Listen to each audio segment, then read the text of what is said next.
So I stated that I wanted to start doing this a little bit more often, a bit more consistently as well, trying to instill as much value for free as possible to provide for you as far as, whether you have any business ideas or whether you want to better your life, whatever the case may be, whatever information you can take from this, as long as I'm capable of providing value, no matter what it is, that makes me happy and it makes me fulfilled.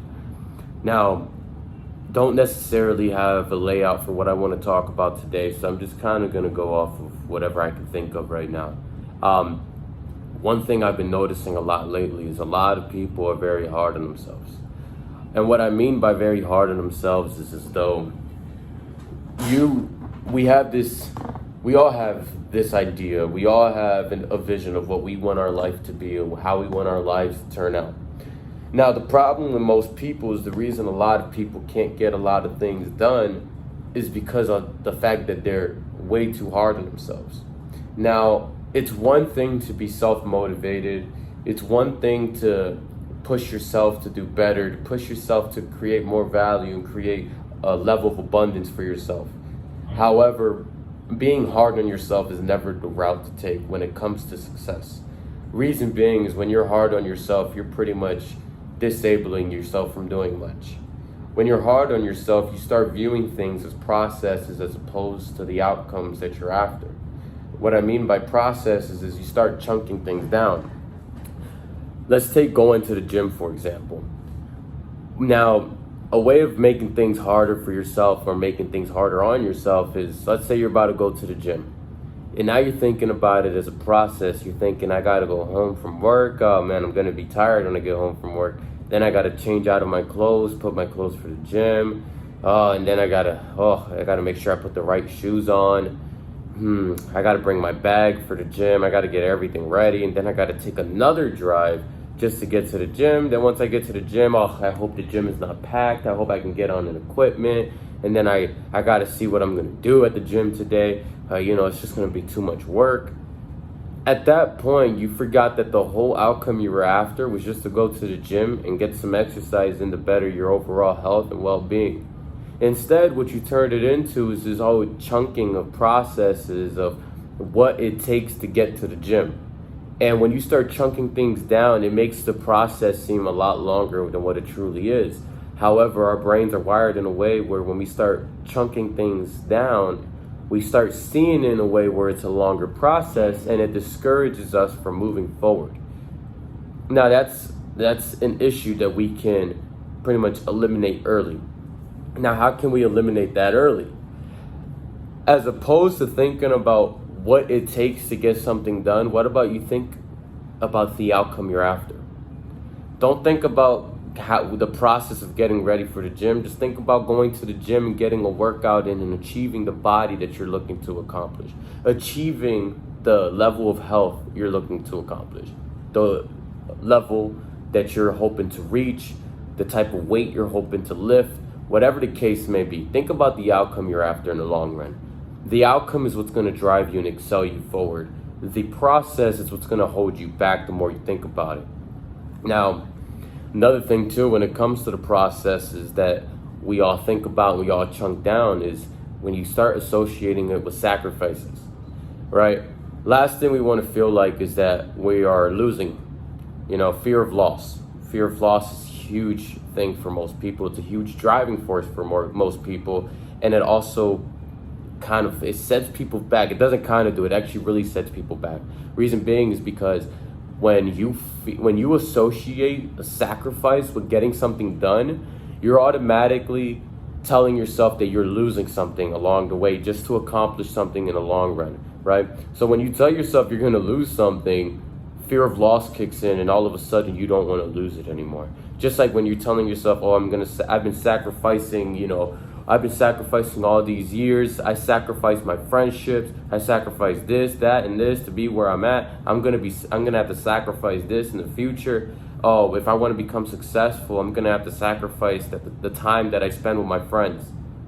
Now, what are you thinking about? I'm thinking about the time that's gonna be lost with my friends because I want to become successful, and I have to sacrifice it. So what that does is that mainly creates a negative around what should be a positive.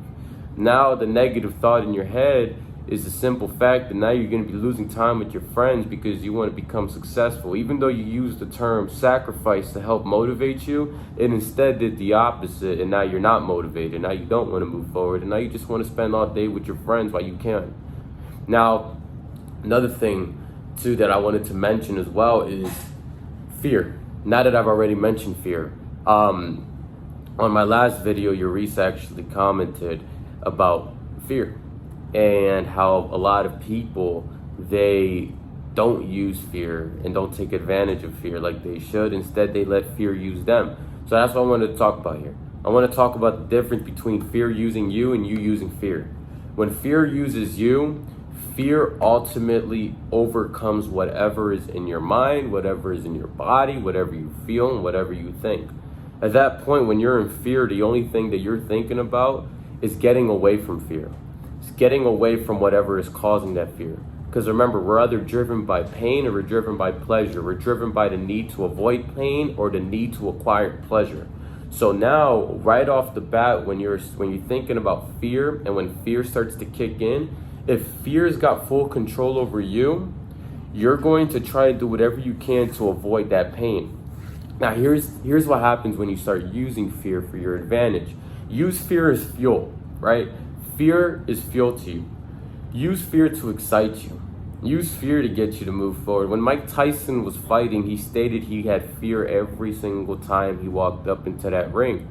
But he used fear as his fuel, as his energizer. He used fear as motivation to get him to fight, to get him to fight harder, to get him to get his opponent out of that ring as soon as possible, before his opponent can even get a chance to unleash anything on Mike Tyson.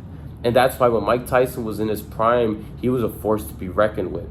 That's because, yes, he had fear like every other fighter. He wasn't fearless, but he knew how to turn fear into fuel.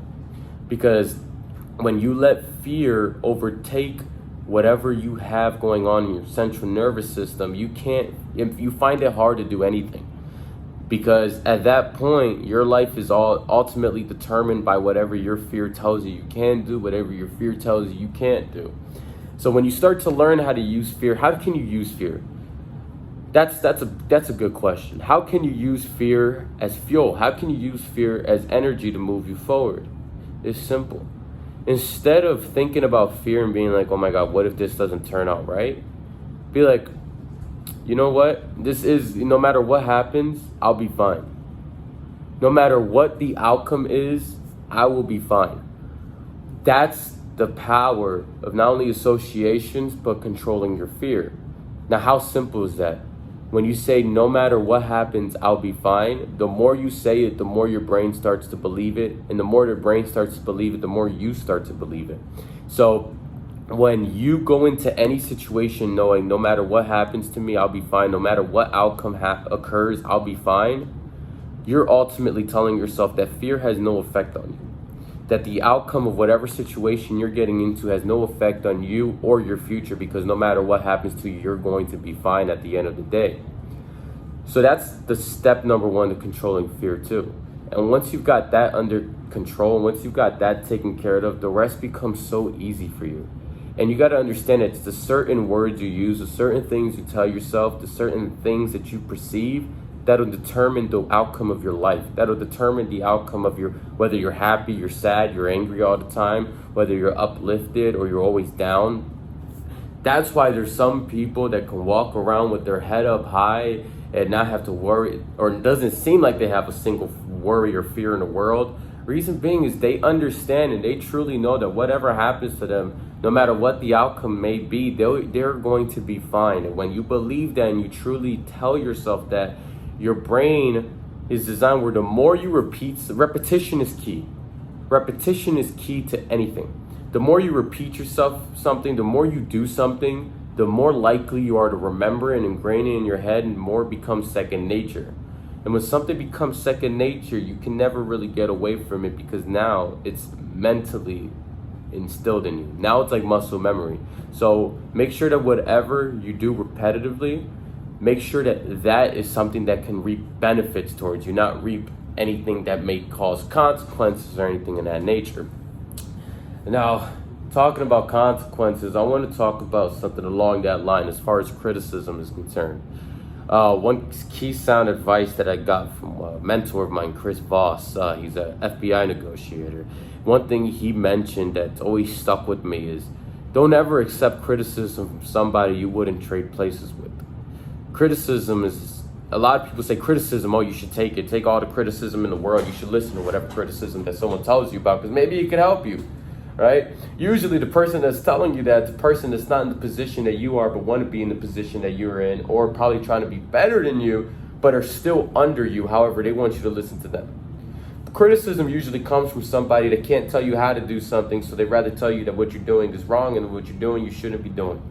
But the thing is, they can't tell you how to do it because they've never done it before, or they don't know how to do it. Right? So that's where there's an underlying difference between criticism and actually mentorship or trying to help somebody. Criticism, all you're doing is telling somebody that what they're doing is wrong, but you can't tell them how they're doing it wrong, or you can't tell them how to do it better.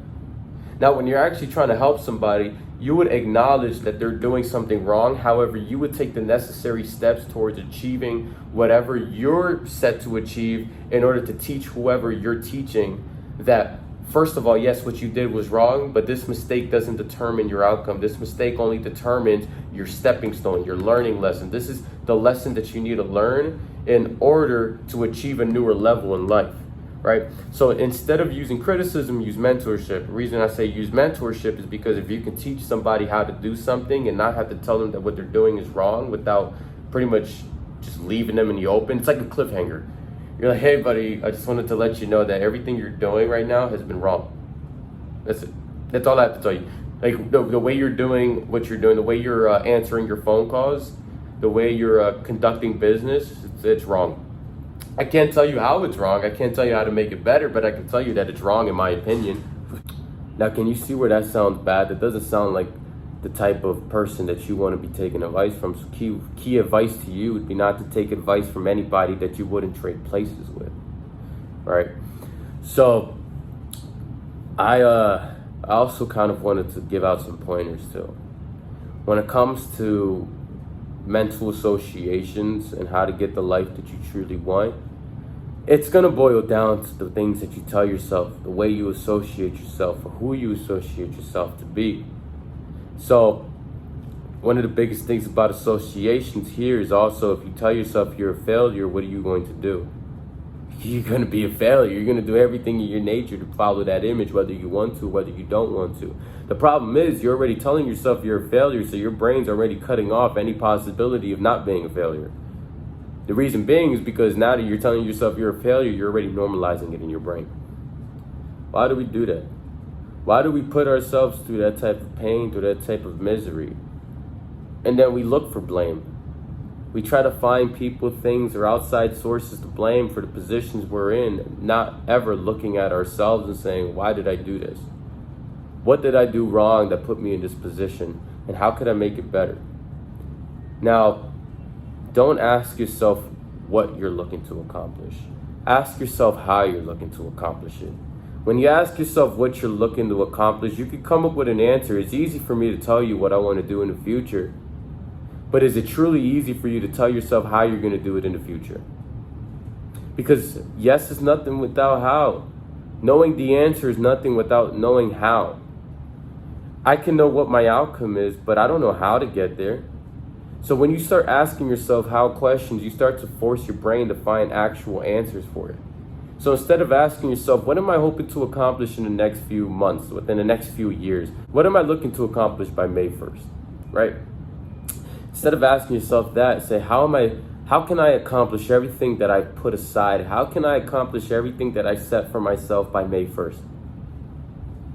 Now at that point, you take out your journal, you take out your pen, you take out your pencil, whatever the case may be. You start jotting things down. You start jotting down ways. You create a blueprint for yourself.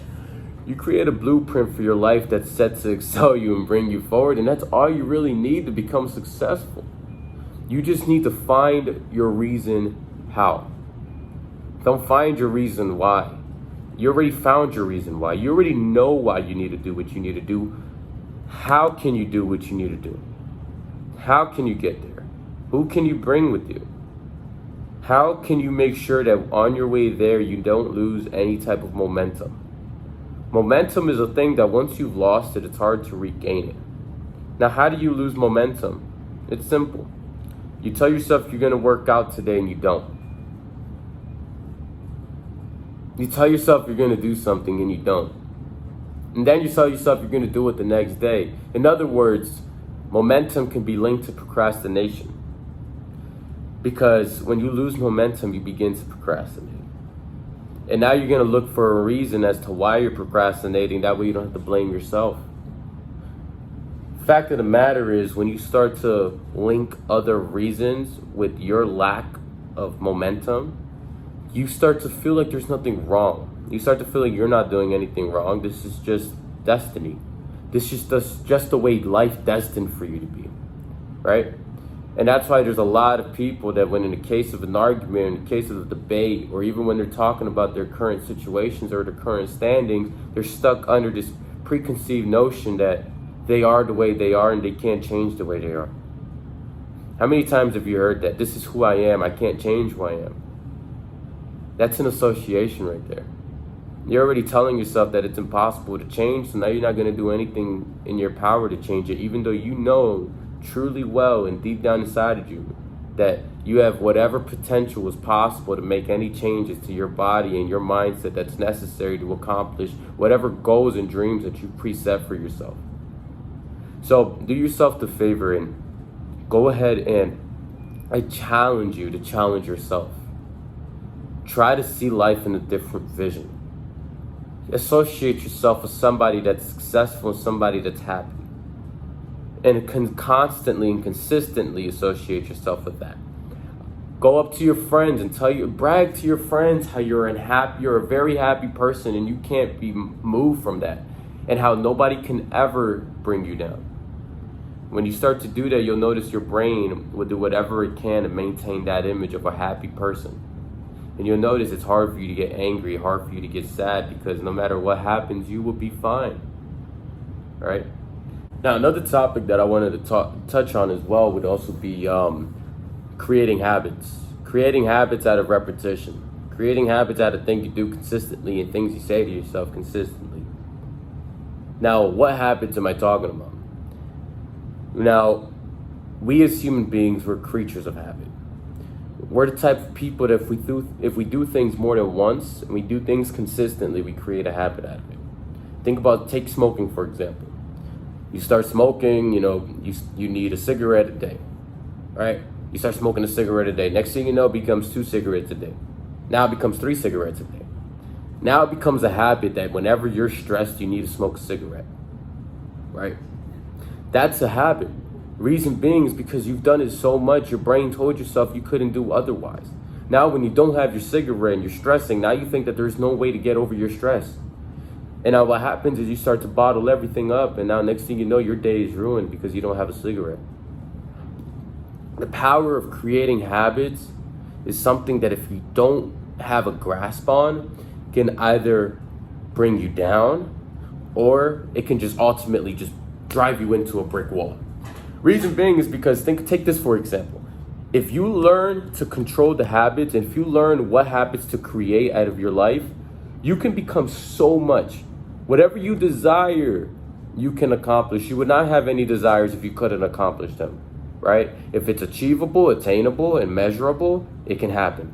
So when we talk about creating habits out of things, let's talk about, for example, stress. Stress itself becomes a habit. The reason being is because we start getting stressed out, let's say by our job, by a certain individual, by a relationship, by a game, right? And now every single day we experience stress. Stress eventually becomes a habit for you, becomes habitual, just because every single day you're so accustomed to stress that it becomes your day-to-day life. It becomes something that if you're without stress, you become uncertain. And when you're uncertain, you start to question everything around you. And you're like, okay, what's going on? Why am I not stressed yet? Today's a day that I'm supposed to be stressed. I've been stressed every single day this week. Why am I not stressed today?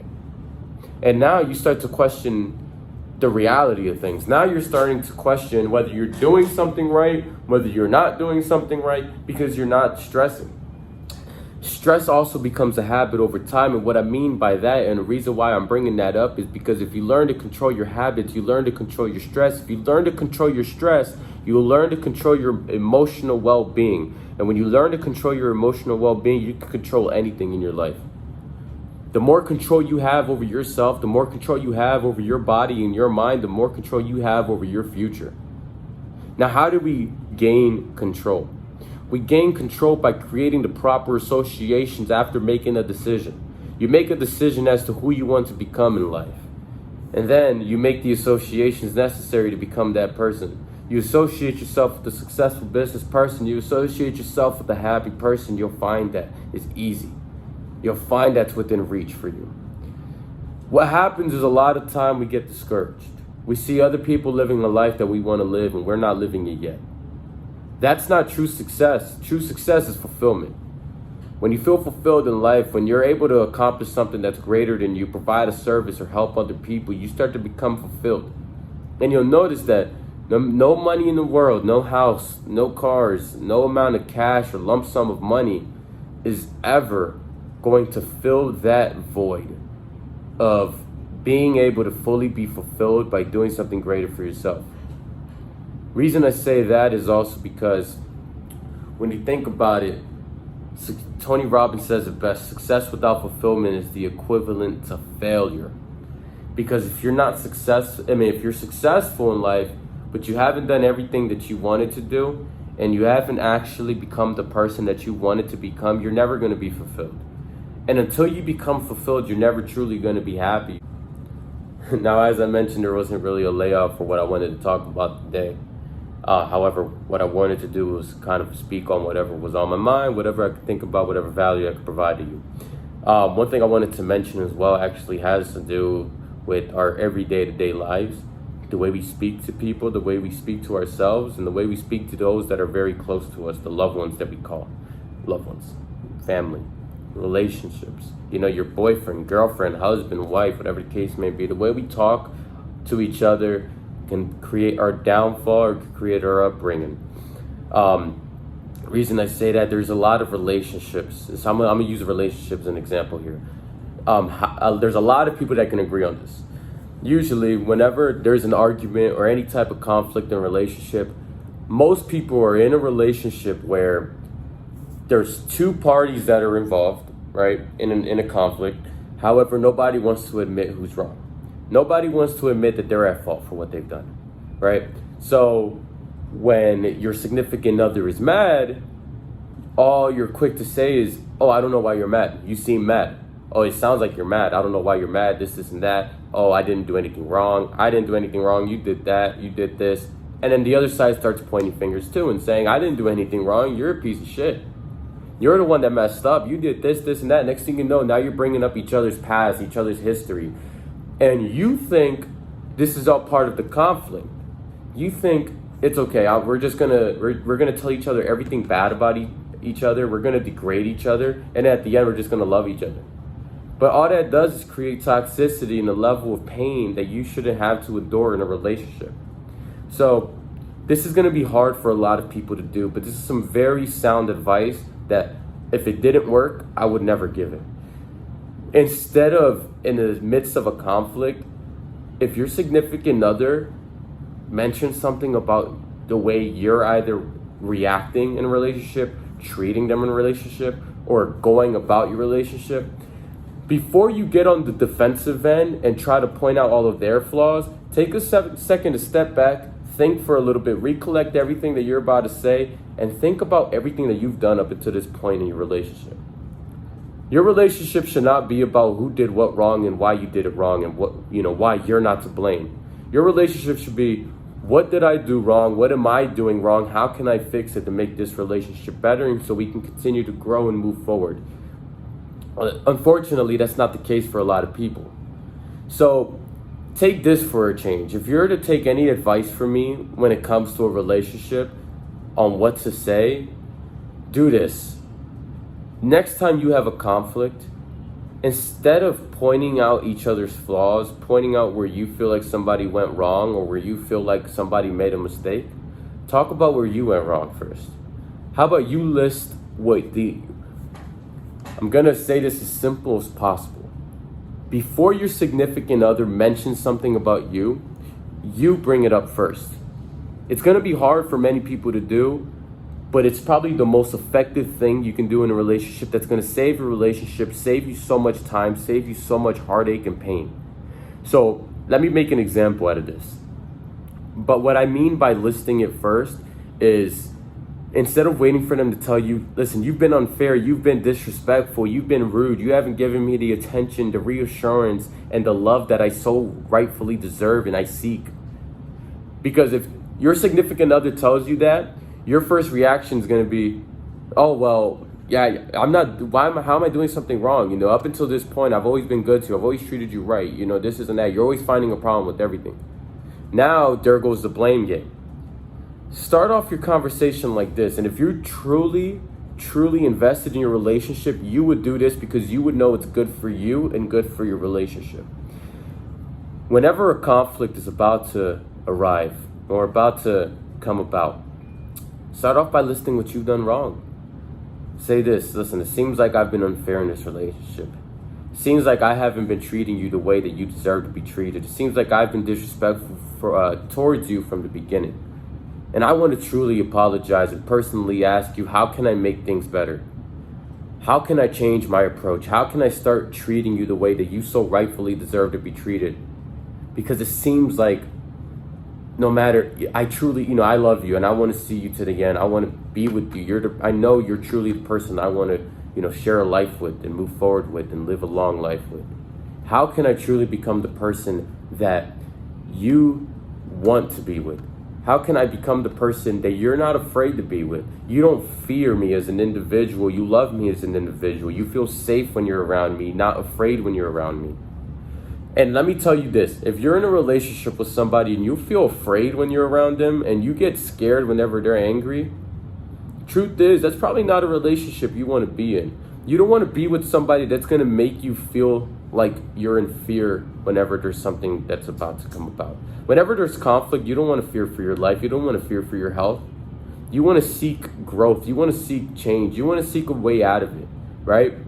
So that's the first red flag. If you're in fear, if you feel pain, or if you're about to enter conflict and you're automatically bringing your guard up because you're afraid something's going to happen, step back and think about everything that's been going on in your relationship. You might be with a person that's toxic. You might be with a person that's manipulative and just trying to drive you to a point where they can find you vulnerable and just manipulate you and use you for their greater good, not your greater good. Now, all of a sudden, your relationship becomes less about love and compassion and less about reassurance and loving each other and becoming this great, happy family, and more about what you can do for the other individual because they're not happy unless they're satisfied, right? So if you're in a actual relationship that has enough room for growth and potential, but your mindset doesn't get you there, that's the best approach would be to list what you know you've done negatively first. Because if the person on the other end can feel it and you can feel it too, and you can sense it, you can point out the same problems that they're about to point out, that means that there's room for improvement. If you look at your significant other and you say, listen, it seems like I haven't been fair. It seems like up until this point I have neglected you. Seems like up until this point I haven't given you the reassurance that you deserve to keep moving forward and know that I truly love you and care about you and want a full life with you.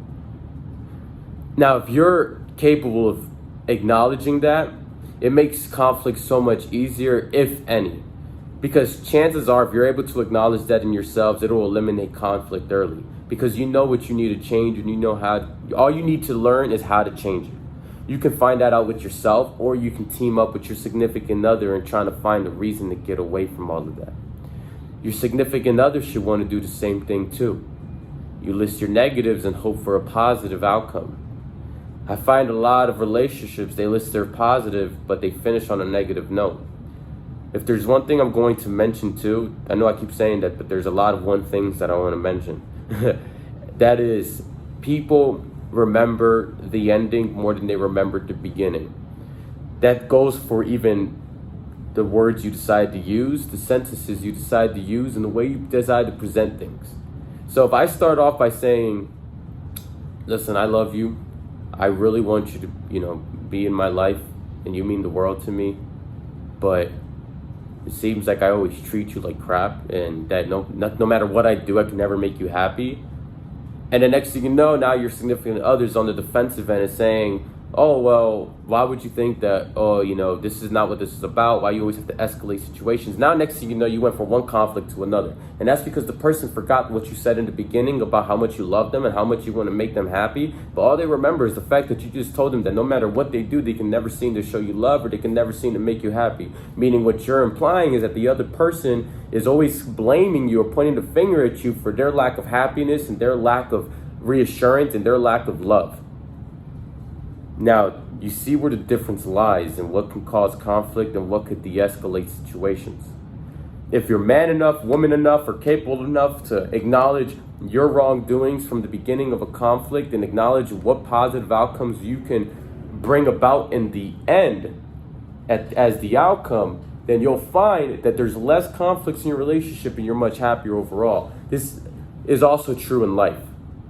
When it comes to any type of, whether it's business negotiation, whether it's business in general, whether it's family and love, I find that a lot of people have such a hard time acknowledging their wrongdoing before acknowledging another person's wrongdoing. Reason being is a lot of people don't like to say they're wrong. A lot of people find something wrong with being wrong. And I'm here to tell you that if you're the type of person that you can't look yourself in the mirror and say, listen, this is my wrongful doing. I shouldn't have done this. I should have taken a different approach. This is my fault. This is the reason that my life is not where it's at. The reason my relationship is not where I want it to be. The reason why my family doesn't look for me the way I want them to. The reason why I'm not where I want to be. Whatever the case may be. If you're not capable enough to look in yourself in the mirror and take full accountability and full responsibility for the reason your outcome is where it's at right now, then you need to take a step back and ask yourself, what have I truly accomplished? What have I truly done? What power do I truly have to tell myself that I'm not at fault? What have I done up until this point to reward myself for not being at fault for the reason my outcome is not where I wanted it to be? Because it's a reward nonetheless to say that your life is messed up, but it's not your fault, it's someone else's fault. Come on, that's you trying to find a way out. And the problem I'm running into with that is you become so consumed by these blames and excuses that eventually you start to believe them, and you truly start to believe that there's nothing wrong with you. The world is just after you. The world owes you something, but the world doesn't want to give it to you. You're not at fault for anything. Everybody's just against you. And when you start to believe that, not only do you become toxic to everybody around you, you become toxic to yourself. So acknowledge your wrongful doings and take full accountability and full responsibility for them. Acknowledge that you're at fault. I take responsibility for everything. If my life is not where I want it to be, I acknowledge that it's my fault. It's up to me to become the person that I want to become. If my relationship is not where I want it to be, it's my fault. If my life, my business life is not where I want it to be, it's my fault. If my family life, my love, the compassion, the level of enjoyment that I have when I'm with my family, if it's not where I want it to be, it's my fault. If the weather is not good today, it's my fault. It's different things. Obviously the weather thing, that's something out of my control. However, the point of the matter is, what I'm trying to get to is, when you start to acknowledge your fault for everything, you get things done faster. You get things done more effectively and efficiently. The reason being is because you can make a mistake once, but if you don't learn from that mistake, you're going to continue making it. How can someone make a mistake and not learn from it? By not accepting fault for it. By blaming somebody else for it. When you make a mistake and you say it's not your fault, it's that person's fault. When you say, oh, I made that business deal went very wrong. I shouldn't have, I said a couple things in that meeting, but I did tell the guy that his business model sucked and that I regretted, even getting this business meeting with him. But he should have never brought that up. It was his fault for bringing it up. He should have just never, mentioned that idea, or he should have just never criticized my business. And I would have been okay. I would have never said what I said to him. I would have never created an emotional bluff and started yelling and running out the room. Right away, all you're doing is you're not taking accountability. You're blaming the other person for the reason your life is not where you want it to be, or the reason that business deal didn't go through like you wanted it to. But if you took a step back and said, maybe it was my fault. Maybe I reacted out of character. Maybe I shouldn't have reacted the way I did. Maybe there was a different approach I should have taken that would have created a better outcome for not only myself, but the other parties involved.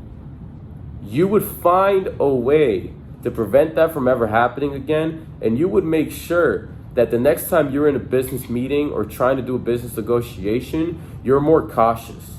You make sure that no matter what you're doing it not only to benefit you, you're doing it to benefit the other people involved. And when you start looking out for other people as much as you look out for yourself, you'll find that your relationships, whether it's business or your personal life, becomes a lot better, because people can truly sense when you actually care for them versus when you're just looking for your own benefit, whether it's business, personal, or even in relationships, right? Don't be greedy. That's one thing I'm going to say. Don't be greedy. It's okay to be selfish when it comes to you becoming happy, fulfilled, and feeling love and genuine sense of enjoyment in life. But when that selfishness becomes trying to deprive people from their happiness in order for you to achieve happiness, trying to point fingers at other people, that way fingers aren't pointed at you, then at that point you're losing a grip on what this thing called life. And now next thing you know, in your future, you're going to be unsuccessful because you blamed everybody and you've run out of blame. So what you're just doing is saying, oh, life is not meant for me. This is not the outcome that was meant for me.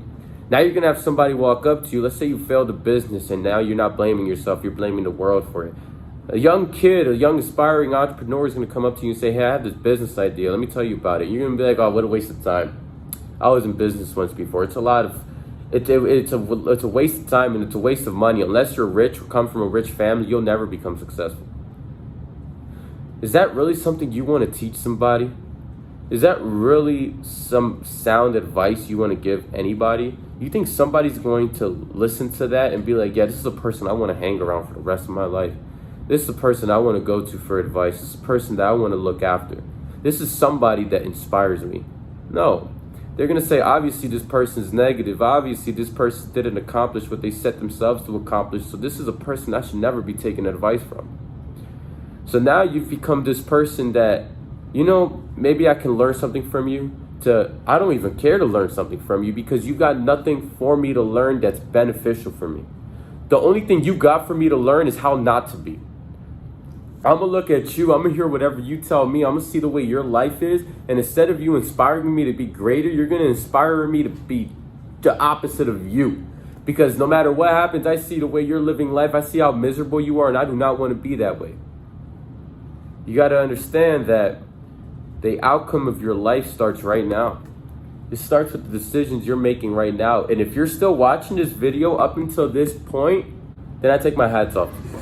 Because you have went this far without looking at your text messages, without just saying, I'm just going to swipe to this, just scroll through my Instagram. All right, yeah, 1 hour in. All right, let me get off of Instagram. I've been on Instagram for too long. You put your phone away for 5 minutes and you're like, maybe there's something new on Instagram. Let me go back on Instagram. I'm going to keep swiping. You could have been that person, but instead you're still watching this because you know there's something valuable to obtain out of it. And I just want to let you know that you're on your first step to success if you haven't already made your first step. If you have made your first step, you're just helping yourself get further. I salute you because no matter what happens, you don't stop yourself from doing what you need to do. No matter how much I'm talking, you don't bore yourself out of it. And I want to let you know that you've already created, you're starting, if not, you've already created the mentality that's necessary to catapult you to a different level. And I hope you're ready for that level, because that level is going to come with a lot of obstacles, but those obstacles are nothing to you. Those obstacles are stepping stones. They're just little hurdles you have to jump over to get to success. Think about it as a little hurdle race. You're hopping over certain hurdles. There's probably 6 hurdles in your way, but at the end of the day, it's less about the hurdles and more about the outcome. When you're doing a hurdle race or anything that has to do with hopping over hurdles, the one thing that you're taught is not to look at the hurdles. Do not look at those hurdles. Look at the finish line. Look at the end. Because when you look down at the hurdles, chances are you're going to trip over it.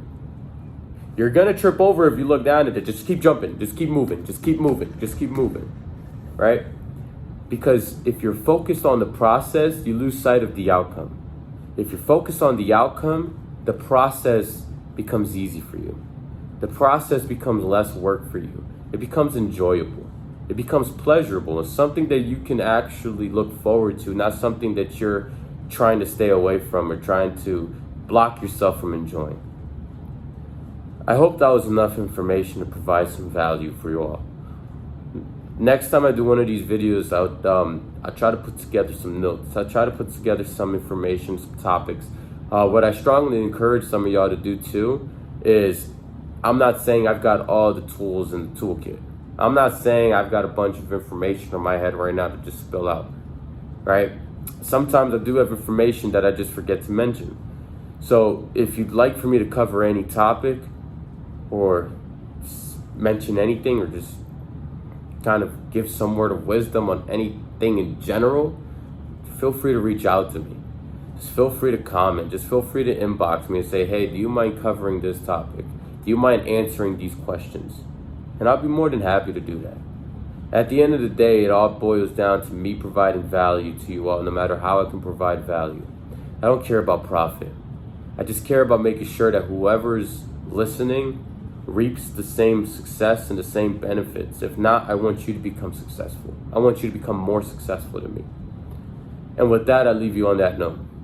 I hope you guys have a great day, and I hope you guys continue to do whatever you need to do to become successful. Remember that there's no obstacle in the way that can ever stop you from becoming successful. The only thing that can stop you is your own mentality.